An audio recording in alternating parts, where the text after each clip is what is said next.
99% பேர் அண்ணன் செங்கோட்டை ஒன்று அவர் வெளியில போறதுக்காக இல்லையே, அவரை கெட் அவுட் சொல்லி நீக்கிட்டீங்க. அதுக்கப்புறம் வேற வழி இல்லை. அவர் என்ன வீட்டில் போய் போர்வை போத்தி படுக்க முடியுமா?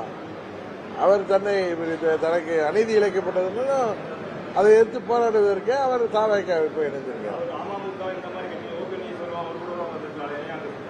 அது அவருடைய விருப்பம். அவர் மூத்த அரசியல் அனுபவம் உள்ள ஒரு நிர்வாகி, எங்களோடு நட்போடு இருக்கிறார், எங்களோடு பழகி கொண்டிருக்கார் என்பதற்காக எங்களோடு தான் வர வேண்டும் என்பது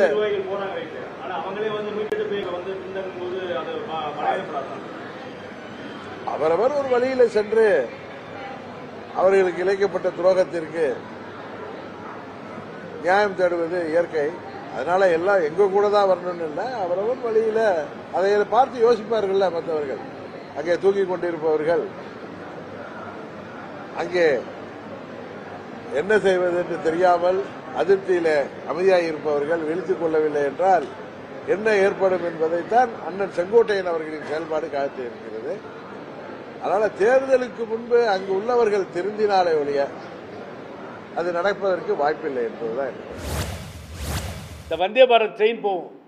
வந்தே பாரத் ட்ரெயின் போகும்போது இந்த கூட்ஸு சின்ன சின்ன ட்ரெயினில் ஓரம் கட்டிடுவான். ஓரம் கட்டிட்டு அந்த வண்டியை வேகமாக விடுவான், சதாப்தி விடுவான். அந்த வந்தே பாரத் வண்டியா இன்னைக்கு திமுகவும் தாவைக்காவும் போயிட்டுருக்கு. கம்ப்ளீட்டாக ஓரம் கட்டாங்களே அண்ணா திமுகவை. உன்னோட பயணம் பண்ணுறது வேஸ்ட்டு, போய் சேர்றது வேஸ்ட்டு. இப்படிப்பட்ட ஒரு சூழ்நிலை உருவாகி இருக்கிறது. ஆகவே கட்சியை கம்ப்ளீட்டாக ஒழிக்கணும்னு முடிவு பண்ணியாச்சு. இப்போ இந்த பிஜேபி வேடிக்கை பார்த்து அவங்க பிஜேபி சக்ஸஸ் பண்ணிட்டாங்க. என்ன பொறுத்தவரை 80% பிஜேபி வெற்றி அடைந்து விட்டது. அதிமுகவை சுக்குநூறாக உடைக்கணும்னு முடிவு பண்ணாங்க. அதிமுக அவருடைய தலைவர்கள் பிஜேபிகிட்ட சரண்டர் ஆயிட்டாங்க. சரண்டரான எந்த தலைவர்களையும் அதிமுக வானோங்கி பறக்கின்ற வள்ளல் கொடி ஏந்திய தொண்டன் ஏற்றுக்கொள்ள மாட்டார். எல்லோரும் நினைத்தார்கள் என்னை இந்த இயக்கத்தில் இருந்து நீக்குவது மட்டுமல்ல, இந்த இயக்கத்திலே மட்டுமல்ல உங்களுக்கு உழைப்பதை என்று என்னை அந்த இடத்திலே இடர்பாடுகளை உருவாக்க வேண்டும் சில பேர் கனவு கண்டார்கள். இனி செங்கோட்டையின் மேலே வர முடியாது என்று நினைத்தார்கள்.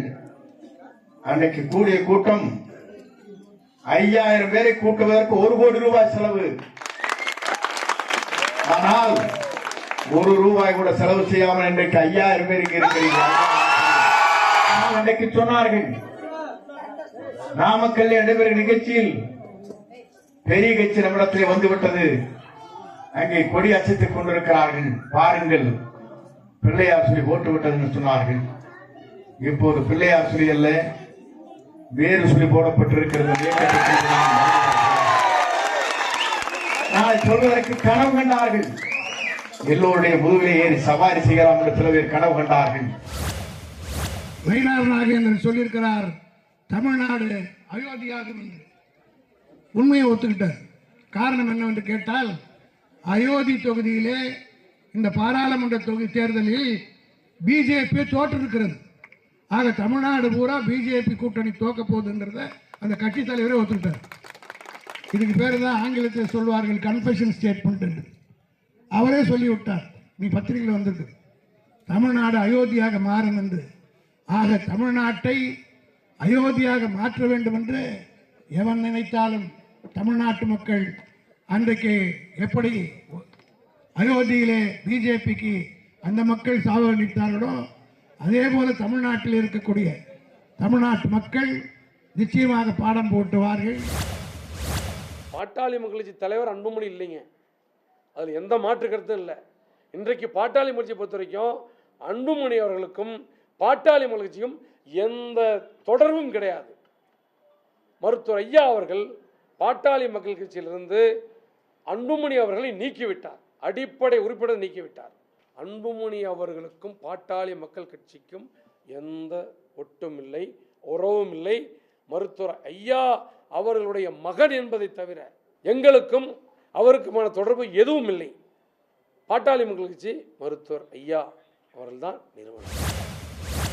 வேல் அரசியல் நடந்துச்சு. இப்ப முருகன் நிச்சயமாக அரசியலை ஏற்றுக்கொள்ள மாட்டார், ஆன்மீகத்தை தான் ஏற்றுக்கொள்வார். நீதிமன்றத்திலே வழக்குகள் இருக்கின்றது, தீர்ப்புக்குள் நான் நுழைய விரும்பவில்லை.